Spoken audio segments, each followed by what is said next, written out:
بسم اللہ الرحمن الرحیم۔ گمنام ہیرو کے معزز ناظرین السلام علیکم۔ دوستو لائک ضرور کر دیا کریں، شکریہ۔ آئیے چلتے ہیں کہانی کی طرف۔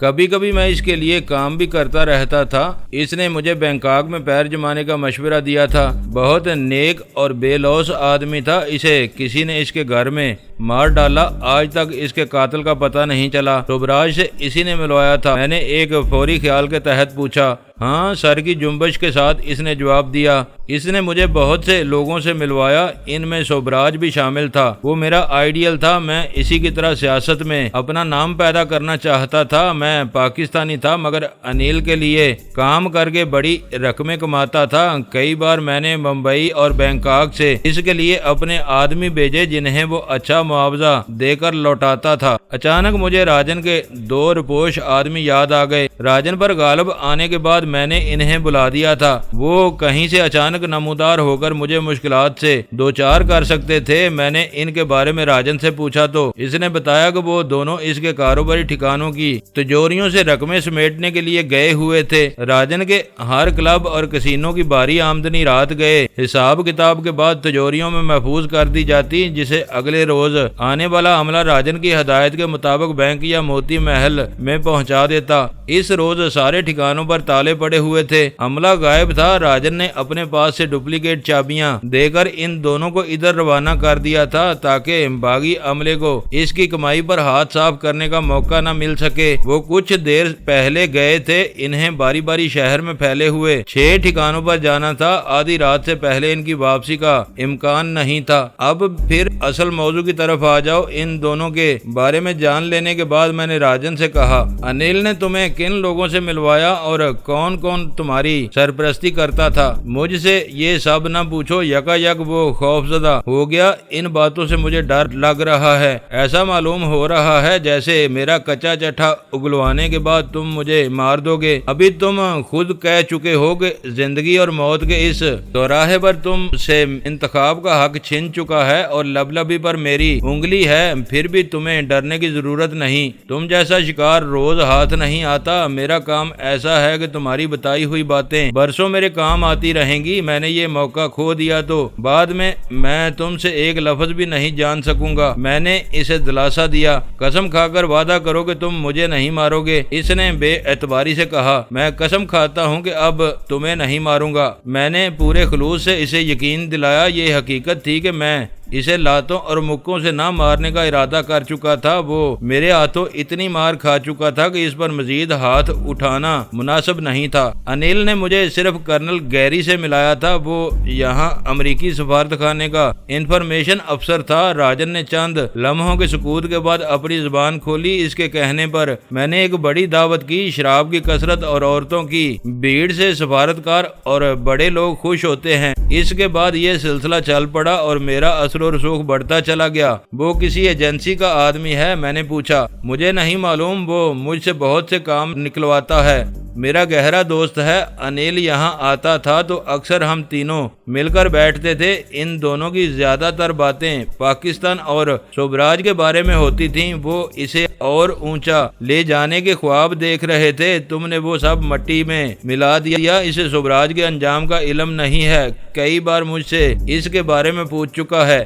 یہ مجھے معلوم تھا۔ وثوق سے کچھ نہ معلوم ہونے کے باوجود میں نے محض اس کا اعتماد جیتنے کے لیے کہا، میں جب چاہتا امریکیوں کو یہ ٹپ دے سکتا تھا کہ تم نے پہلے شبراج کو پناہ دی اور پھر اسے خاموشی سے مروا دیا۔ شبراج کی طرح تم بھی ان کے عتاب میں آ جاتے، مگر میں نے ایسا نہیں کیا۔ اس ایک بات سے تم کو اندازہ ہو جانا چاہیے کہ میں تمہاری موت کا خواہاں نہیں ہوں۔ مجھ پر تم نے بہت بڑا احسان کیا۔ اس نے ممنونیت سے لبریز لہجے میں کہا، مجھے اب سے بہت پہلے تم سے مل لینا چاہیے تھا۔ میں گیری کی باتوں میں آ کر تمہیں ہمیشہ اپنا دشمن سمجھتا رہا۔ میری یہاں سے واپسی کا مطالبہ کر کے تم نے میری اس غلط فہمی میں اور اضافہ کر دیا۔ میرا یہ مطالبہ اب بھی برقرار ہے۔ میں نے کہا، اس سے دستبرداری کے لیے میں نے تمہیں 1 کروڑ بعد کی پیشکش کی ہے۔ یہ سودا طے نہیں ہوا، ابھی میرے سوالات جاری ہیں۔ میں نے اسے یاد دلایا۔ وہ چند فکرے اس کے لیے پرفریب ثابت ہوئے۔ اسے یقین سا ہو گیا کہ میں اسے مارنا نہیں چاہتا۔ وہ بہت کھل کر میرے سوالات کے جواب دینے لگا۔ سوبراج کی زندگی کی پوری کہانی میرے سامنے تھی۔ غیر ملکی قوتوں نے اسے پسماندہ علاقے اور مفلوک الحالی سے اٹھا کر اپنے مقاصد کے لیے اوپر تک پہنچایا تھا اور اس سے ہمیشہ کام لیتے رہے۔ جب اس سے ویرا کے بارے میں ایک لغزش ہوئی تو وہ اس کے خون کے پیاسے ہو گئے۔ ایک طرف میں اس کا پیچھا کر رہا تھا، دوسری طرف FBI اس کی بو پر لگی ہوئی تھی۔ امریکیوں کا ہاتھ اس کے گریبان تک نہیں پہنچ سکا۔ میں نے اسے گھیر لیا اور وہ قسم پرسی کے عالم میں لوپ بوری کے بھیڑیوں کی خوراک بن کر ایک قصہ پرینہ بن گیا۔ راجن کی کہانی بھی کچھ ملتی جلتی سی تھی۔ اسے ممبئی سے بینکاک لا کر پروان چڑھایا گیا۔ اس کے سب سے بڑے مربی انل بسواس تھا جو میرے ہاتھوں اپنے کیفر کردار کو پہنچ چکا تھا۔ دوسرا سرپرست کرنل گیری تھا جو 6 سال سے مسلسل بینکاک میں اپنے فرائض انجام دے رہا تھا۔ اسے سوبراج کے معاملے میں ناقابل معافی خطا ہو چکی تھی۔ دوستی کی بنا پر اس نے ان کے باغی سوبراج کو پناہ دی تھی۔ وہ ان کی سزا سے یوں بچا رہا کہ امریکی سوبراج کے معاملے میں اس کے کردار سے بے خبر تھے اور میں نے بھی دانستہ خاموشی اختیار کی ہوئی تھی۔ سوبراج کی ہلاکت کی پردہ پوشی میں پاکستان کا مفاد پوشیدہ تھا۔ انل بسواس جہنم واصل ہو چکا تھا لیکن راہ کا ایک اور افسر اس کی جگہ لے چکا تھا۔ اس نے بھی اپنے پیش رو کی طرح راجن سے گہرے مراسم استوار کیے ہوئے تھے۔ بینکاک میں اپنے اثر و رسوخ اور کالے دھندوں سے دولت بٹورنے کے لیے راجن بالکل آزاد تھا۔ اسے کہیں مشکل پیش آتی تو اس کے سرپرست ہر دشواری کی کلید ثابت ہوتے، لیکن بھارتی اور امریکی مفادات کا سوال سامنے آتا تو راجن کرنل گیری اور راہ کے ساگر کا غلام بن کے رہ جاتا۔ میں اس کی زبان سے یہ جان کر حیران رہ گیا کہ ان دنوں ممبئی اور بینکاک سے راجن کے آدمیوں کی 2 ٹولیاں پاکستان گئی ہوئی تھیں۔ دونوں کو بہت خطرناک ذمہ داریاں سونپی گئی تھیں۔ ایک پارٹی کو گوادر کے قرب و جوار میں بلوچستان کے ساحلی علاقوں میں دہشت گردی کی وارداتوں کے ذریعے اگلے 2 ماہ تک امن و امان کے سنگین مسائل پیدا کرنا تھا۔ دوسری پارٹی کو ساہیوال جیل میں 3 سال سے پڑے ہوئے راہ کے 2 ایجنٹوں کو عدالت میں پیشی کے موقع پر عدالت سے فرار کرانا تھا۔ مجھے راجن سے گفتگو کرتے ہوئے محسوس ہوا کہ سوبراج کے منظر سے ہٹ جانے کے بعد پاکستانی محاذ کی کمان نئی دہلی اور بینکاک منتقل ہو گئی تھی۔ ساگر دہلی میں بیٹھ کر تقریبی فیصلے کر رہا تھا اور راجن کے گنڈے انہیں عملی جامہ پہنا رہے تھے۔ کرنل گیری نے راجن سے کوئی ایسا کام نہیں لیا تھا جو پاکستان کے خلاف ہو۔ اس کی وجہ شاید یہ تھی کہ امریکی ایجنسیوں کے گرگے پاکستان میں اپنے مورچے جما کر براہ راست کام کر رہے تھے۔ گیری کی ساری دلچسپیاں تھائی حکومت کے اندرونی معاملات سے تھیں۔ راجن کو اپنی پرتعیش دعوتوں میں مستقل بنیادوں پر آنے والے مقامی مہمانوں سے اس سلسلے میں مطلوبہ معلومات اور کاغذات کی نقلیں آسانی سے مل جاتی تھیں جو وہ پوری سعادت مندی سے کرنل گیری تک پہنچا دیتا۔ میں نے راجن کو یہ محسوس نہیں ہونے دیا کہ اس وقت بھی میں نے اپنے ملک کی خدمت کے جذبے سے سرشار تھا۔ ساری گفتگو کی نوعیت عمومی رہی۔ اس دوران میں وہ قالین سے اٹھ کر بے دقت تمام ایک کرسی پر بیٹھ چکا تھا اور میں نے اسے سگریٹ پینے کی اجازت بھی دے دی تھی۔ اسے ایسے مفاہمانہ ماحول میں اس سے ان 2 آدمیوں کے کوائف نہیں پوچھے جا سکتے تھے جو اس کی ہدایت پر گوادر اور ساہیوال پہنچے ہوئے تھے۔ میری دانست میں جلال اور اول خان کے لیے ممکنہ واقعات کی نشاندہی کافی تھی۔ وہ اپنے ذرائع سے مشکوک مجرموں کی گردنیں دبوچ سکتے تھے۔ تمہارے سوالات کا سلسلہ بہت دراز ہو گیا۔ اس مرحلے پر راجن نے شکوہ کیا، میں تھک گیا ہوں، اجازت ہو تو اسکاچ کا ایک گلاس لے لوں، اس سے بدن میں جان پڑ جاتی ہے۔ بوتل کا اس کے ہاتھ میں پہنچنا مناسب نہیں تھا۔ ہم دونوں کا برابر کا مقابلہ تھا، کسی کا کوئی ساتھی موجود نہیں تھا۔ میں اس سے کھیل رہا تھا اور مجھے پورا یقین تھا کہ اسے مجھ پر غالب آنے کا کوئی بھی موقع ملا تو وہ اسے ضائع نہیں کرے گا۔ شیشے کی وزنی بوتل اپنے طلائی سیال سمیت اس کے ہاتھ میں ایک ہتھیار ثابت ہو سکتی تھی۔ میں نے دیسی حساب سے آدھا گلاس بھر کر سوڈے کی طرف ہاتھ بڑھایا تھا کہ راجن نے مجھے روک دیا۔ اس وقت وہ نیٹ اسکاچ کی طلب محسوس کر رہا تھا۔ اسے گلاس تھماتے ہوئے میں ہوشیار تھا کہ کہیں وہ گلاس ہی میری منہ پر نہ پھینک مارے۔ اس کا بایاں بازو میری گولی سے زخمی ہوا تھا۔ رہی سہی کسر تھوڑی دیر پہلے پوری ہو گئی۔ اس کی جسمانی حالت اتنی ابتر ہو چکی تھی کہ وہ مجھ سے ایسے کسی تصادم کا خطرہ مول نہیں لے سکتا تھا جس میں نتیجے کا سارا دارومدار دونوں کی جسمانی توانائی پر ہو۔ اس سے باز پرس کرتے ہوئے میں اپنی ریس واچ پر بھی نظر ڈالتا رہا تھا۔ مجھے موتی محل میں آئے ہوئے 1 گھنٹہ ہونے والا تھا۔ اس وقت 7:30 بجے تھے۔ راجن کے دونوں آدمیوں کی واپسی میں بہت دیر باقی تھی۔ میں اطمینان سے اپنے باقی کام نپٹا سکتا تھا۔ راجن نے ندیدے پن کے ساتھ میرے دیے ہوئے گلاس سے نیٹ اسکاچ کا ایک بڑا گھونٹ لے کر برا سا منہ بنایا۔ اس کا خون کی پپڑیوں سے ڈھکا ہوا متورم چہرہ اور زیادہ بگڑ گیا۔ اس نے وہ گھونٹ اپنے دانے میں گھما کر الگ سے اتارا تو میں زیر لب مسکرائے بغیر نہ رہ سکا۔ دشمن کی چھت کے نیچے اس کے مقابل ہونے کے باوجود میں خود کو اندر سے بہت مطمئن محسوس کر رہا تھا۔ اس کا کیا کیا جائے؟ راجن نے جوزی کی لاش کی طرف اشارہ کر کے پوچھا۔ میں کیا بتاؤں، اس کا کریا کرم تم ہی کو کرنا ہوگا، میں نے بے پرواہی سے جواب دیا۔ برا کہ یہ مارا گیا، اس کی آواز سے اس کا دلی کلک جھلک رہا تھا۔ میں ہمیشہ اس سے کہتا تھا کہ اس کی زبان ایک دن اسے مروا دے گی اور آج وہی ہوا۔ اس خیال میں نہ رہنا، مجھے بد کلامی پر تاؤ آتا تو اس وقت تم بھی زندہ نہ ہوتے۔ تم نے مجھے بہت گالیاں دی ہیں، میں نے اسے نمونے کے طور پر مارا تھا تاکہ تمہیں میری ننھی سی گن کی کارکردگی کا صحیح اندازہ ہو سکے، پھر بھی تم باز نہیں آئے۔ اب ان باتوں کا تذکرہ چھوڑو،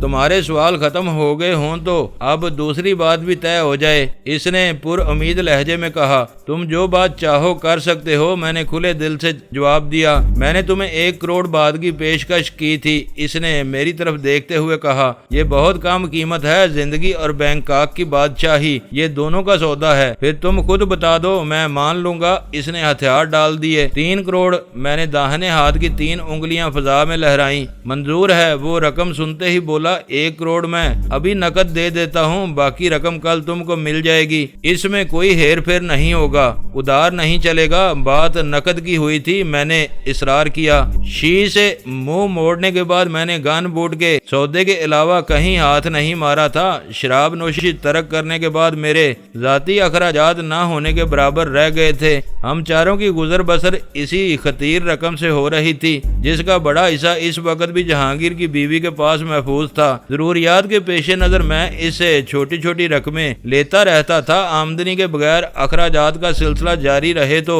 ایک وقت قارون کا خزانہ بھی جواب دے جاتا ہے۔ راجن قابو میں آ گیا تھا تو میں سوچ رہا تھا کہ اس کی حرام کی کمائی میں سے اپنا قابل لحاظ حصہ وصول کر لوں۔ میں نے اس سے 5 کہتے کہتے 3 کروڑ کہہ ڈالے تھے اور وہ اسی پر جواب دے گیا تھا۔ میں نے سخت رویہ اپنانے کا ارادہ کر لیا۔ ادھار کی بات نہیں ہے، وہ لجاجت سے بولا۔ میں گھر پر زیادہ رقم نہیں رکھتا، تجوری میں 1 کروڑ کی مہر والی گڈیاں موجود ہیں، شاید 10-5 لاکھ ادھر ادھر بھی پڑے ہوئے ہوں۔ صبح تمہیں باقی رقم کا ایک پیسہ مل جائے گا۔ میں صبح کا انتظار نہیں کر سکتا، تمہارے آدمی بھی کیش سمیٹ کر لانے والے ہیں۔ میں نے بے رخی کا مظاہرہ شروع کر دیا۔ وہ کیش ضرور لائیں گے، چاہو تو تم ان کی واپسی کا انتظار کر لو۔ وہ 20-25 لاکھ سے زیادہ رقم نہیں ہوگی، یہ بھی زیادہ سے زیادہ وہ بتا رہا ہوں، اس سے تمہارا حساب پورا نہیں ہوگا۔ میں تم کو یقین دلاتا ہوں کہ وعدہ خلافی نہیں ہوگی، صبح باقی رقم مل جائے گی۔ نہیں راجن، اس وقت تم میری گن کی زد پر ہو،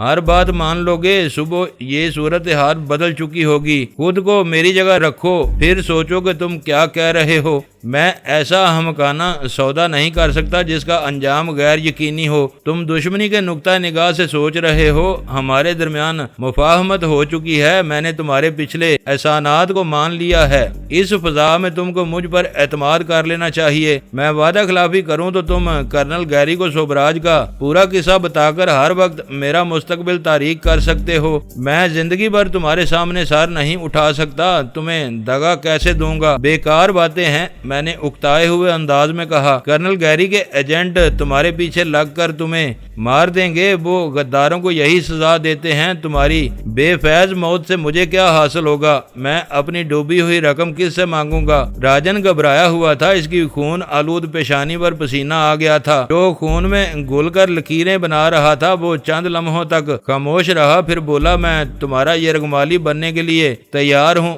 میرے آدمی رقم پوری کر کے مجھے لے جائیں گے، ورنہ تمہارے ہاتھ کھلے ہوں گے۔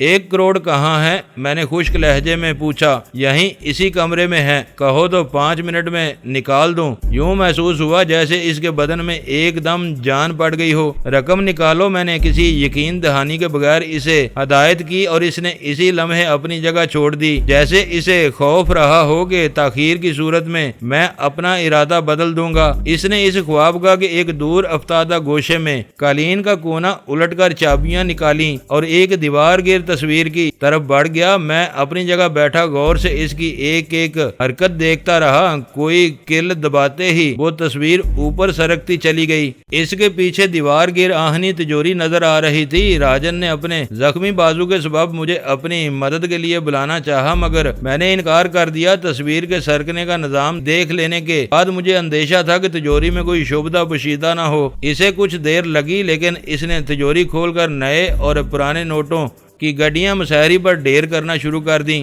پورے 1 کروڑ ہیں، چاہو تو گڈیاں گن لو۔ راجن نے اپنا کام پورا کر کے ایک گہرا سانس لیتے ہوئے کہا، یہ ملے جلے نئے اور پرانے نوٹ ہیں، سب بینکوں سے اسی طرح آئے ہیں۔ رقم کسی بریف کیس میں ڈالو۔ میں نے اسے اگلی ہدایت دی۔ رقم بڑی تھی اور کسی بریف کیس میں نہیں سما سکتی تھی۔ راجن نے مناسب سائز کا ایک بریف کیس کھول کر اس کا سارا سامان بستر پر الٹ دیا۔ وہ میری ہدایت پر بہت پھرتی کے ساتھ عمل کر رہا تھا۔ ذرا سی دیر میں اس نے گڈیاں جما کر بریف کیس بند کیا اور اسے لا کر میرے قریب رکھ دیا۔ تمہارے پاس اپنی گاڑی نہیں ہے، تم پیدل پھاٹک پر آئے تھے، اس نے دربان سے ملنے والی معلومات کا مظاہرہ کرتے ہوئے کہا۔ ہم یہاں سے کوئی گاڑی نکال لیں گے، صبح میں ادائیگی پوری ہونے کے بعد اپنے ساتھ لیتا آؤں گا، اس کی ضرورت نہیں پڑے گی، میں ٹیکسی سے نکل جاؤں گا۔ بیم گن ہاتھ میں لیے میں اپنی جگہ سے اٹھ گیا۔ تو کیا تم مجھے اپنے ساتھ نہیں لے جا رہے؟ تم نے میری زبان پر بھروسہ کر لیا ہے، اس نے مسرت امیز حیرت سے کہا۔ نہیں راجن، میں نے کہا نا کہ میں ادار سودے نہیں کرتا۔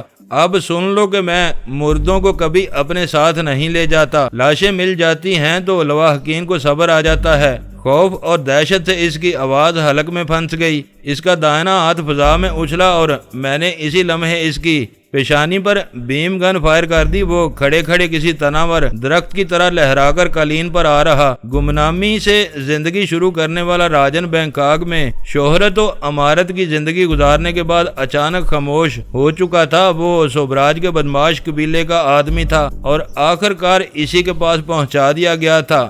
میرے لیے وہ لرزہ خیز عبرت کا مقام تھا۔ ایکڑوں پر محیط موتی محل میں اس وقت صرف میں تھا یا دربان۔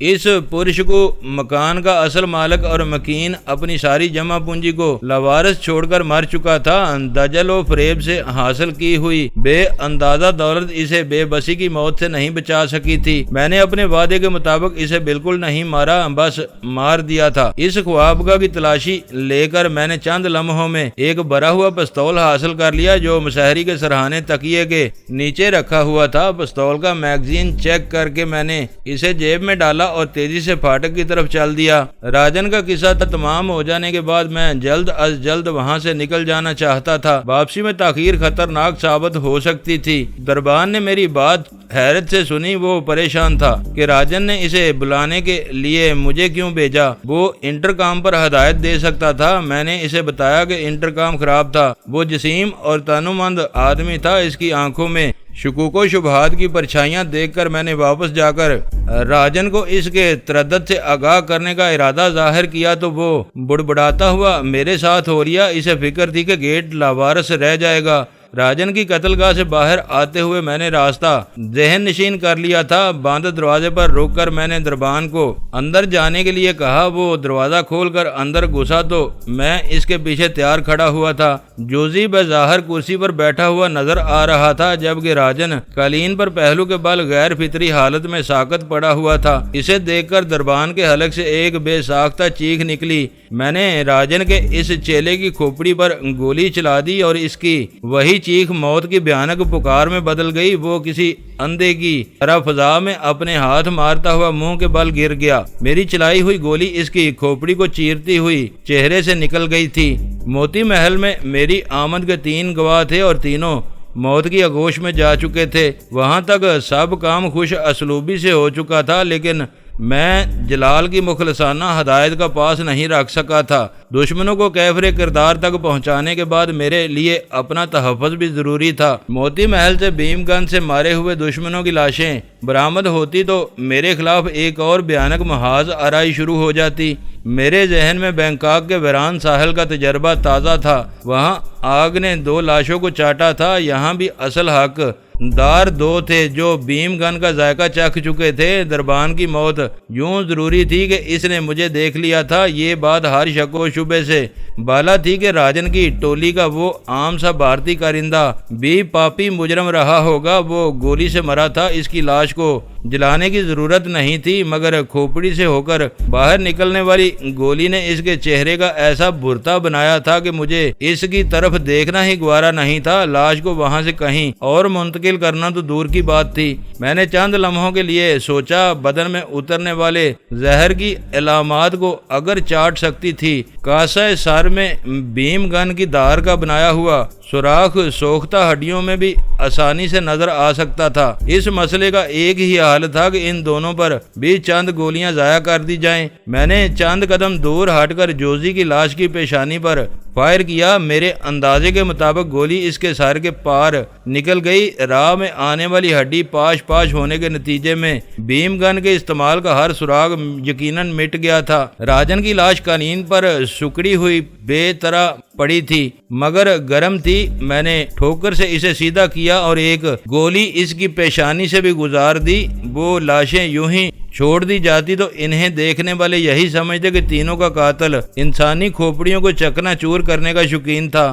بظاہر بھیم گن کے استعمال کے ثبوت مٹ چکے تھے مگر میرا دل مطمئن نہیں تھا۔ سائنس بہت ترقی کر چکی ہے۔ قتل کی تفتیش کے شعبے میں پوسٹ مارٹم کی رپورٹ کوئی ایسا نقطہ ظاہر کر سکتی تھی جو میری نظروں میں آنے سے رہ گیا ہو۔ جوزی اور راجن کے سروں کی ہڈیاں ضرور کچلی گئی تھیں لیکن ضروری نہیں تھا کہ بھیم گن سے نکلنے والی لیزر شعاعوں اور گولیوں کے سفر کی سمت یکساں رہی ہو۔ فائر کے زاویے میں ذرا سے فرق کی وجہ سے لیزر شعاعوں کا کوئی نشان باقی رہ سکتا تھا۔ یہ اسی وقت ممکن تھا جب وہ لاشیں اپنی اصل حالت میں پائی جاتی۔ شعلوں کی خوراک بننے کے بعد کچھ بھی باقی نہ رہتا۔ صرف فائرنگ کافی نہیں تھی، اس کے بعد وہاں آتش زنی بھی ناگزیر تھی۔ میں نے تیزی سے لاشوں پر اس کمرے کے سامان کا ایک انبار لگایا۔ ان تینوں کی مشترکہ چتا بنائی، اس پر مسحری کا وزنی گدا ڈالا اور پھر ایک چادر کے سرے کو دیا سلائی سے آگ دکھا دی۔ آگ تیز ہونے تک میں وہاں رکنا چاہ رہا تھا۔ دھیمی لوگوں کو شعلوں میں بدلنے کے لیے خاصا وقت درکار ہونا چاہیے تھا۔ یہ راجن کے گناہوں کا ثمر تھا کہ آگ بہت تیزی سے پھیلنے لگی۔ بند کمروں میں اتنا دھواں بھر رہا تھا کہ میرے لیے سانس لینا مشکل ہونے لگا۔ میں نے آگ سے دور رکھا ہوا وزنی بریف کیس اٹھا لیا۔ وہ مجھے منو وزنی محسوس ہو رہا تھا۔ جلتی ہوئی چیزوں کا کثیف دھواں سانس کے ساتھ میرے پھیپھڑوں میں اتر رہا تھا۔ میں وہاں سے نکلنا چاہ رہا تھا مگر زمین نے گویا میرے قدم پکڑ لیے تھے۔ دل و دماغ میں ایک عجیب کشمکش چل پڑی تھی۔ ایک طرف 1 کروڑ بات کی خطیر رقم کا لالچ تھا تو دوسری طرف ضمیر کی ملامت۔ وہ رقم راجن کی حلال کی کمائی تھی، نہ میں نے محنت کر کے حاصل کی تھی۔ راجن نے تھائی لڑکیوں کی آبرو ریزی سمیت ہزاروں گنونے دندوں سے وہ رقم جمع کی تھی۔ میں نے اسے دونس اور داندلی کے ذریعے حاصل کیا تھا۔ میرے لیے اس کا استعمال روا نہیں تھا۔ یکا یک میرے وجود میں اس رقم اور بریف کیس سے نفرت کی ایسی شدید لہر ابری کہ میں نے بریف کیس کھول کر سلگتے ہوئے انبار پر الٹ دیا، ساتھ ہی بریف کیس وہیں پھینک دیا۔ نوٹوں کی خوراک ملتے ہی شعلوں میں مزید تیزی آ گئی۔ شعلے زیادہ بلند نہیں تھے لیکن آگ کمرے میں تیزی سے ہر طرف پھیل رہی تھی۔ آثار بتا رہے تھے کہ اس آگ پر قابو پانا آسان نہیں ہوگا۔ موتی محل لاوارث ہو چکا تھا۔ وہاں کوئی نہیں تھا جو کھڑکیوں اور دروازوں سے نکلتا ہوا دھواں دیکھ کر پریشانی یا تشویش میں مبتلا ہوتا۔ جب تک آگ اور دھوئیں کے مرگولے بلندی پر پہنچ کر باہر والوں کو نظروں میں آتے، تینوں لاشیں جل بھن کر کوئلہ یا شاید راکھ ہو چکی ہوتی۔ میں خالی ہاتھ موتی محل میں آیا تھا اور اسی طرح وہاں سے واپس چل دیا۔ میرا دل بوجھل اور افسردہ تھا۔ ان تینوں کے خون کا مجھے ذرا بھی ملال نہیں تھا۔ ان میں سے کوئی درندہ زندہ رہنے کا حقدار نہیں تھا۔ ملال اس بات کا تھا کہ مجھے اپنی ناگزیر مجبوریوں کے سبب ایک مرتبہ پھر 3 لاشوں کو جلانا پڑا تھا۔ موتی محل کے پھاٹک پر اس رات کوئی روک ٹوک کرنے والا نہیں تھا۔ وہاں رہنے والے ایک مدت سے جس